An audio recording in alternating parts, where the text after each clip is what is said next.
however, still people are pushing around cars.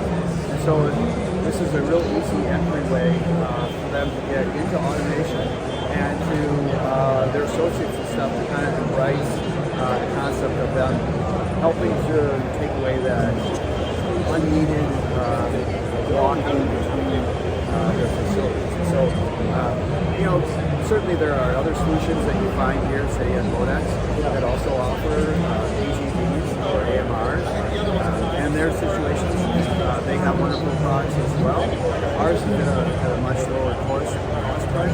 And the other thing too is that ours is standalone. You don't have to connect it up Wi-Fi to some other ERP or WMS system, and in that regard, it's much quicker for us to deploy.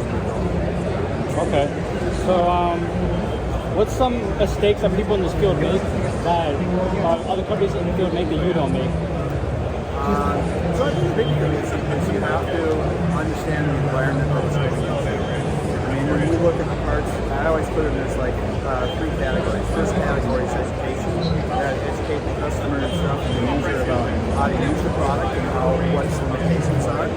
Second, third, or whatever, is the environment. And that's about the biggest thing is that they may all be a warehouse, they may all be a factory, but there's a lot of subtle differences that can dramatically affect the performance and how best to get that ROI.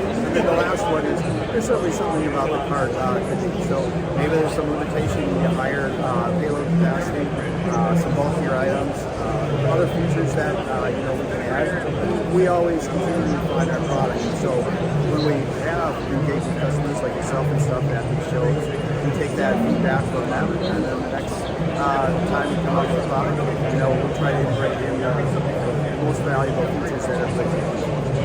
Okay.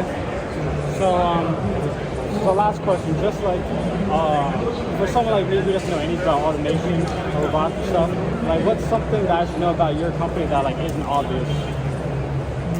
Yeah, so I think you coming deliver from the U.S. Army and stuff, one big thing about not having Wi-Fi is that removes a huge barrier for many of the secure facilities because when they try to deploy an autonomous solution there, like all the other ones that we know, I know, they have a connection, they have to connect to your network.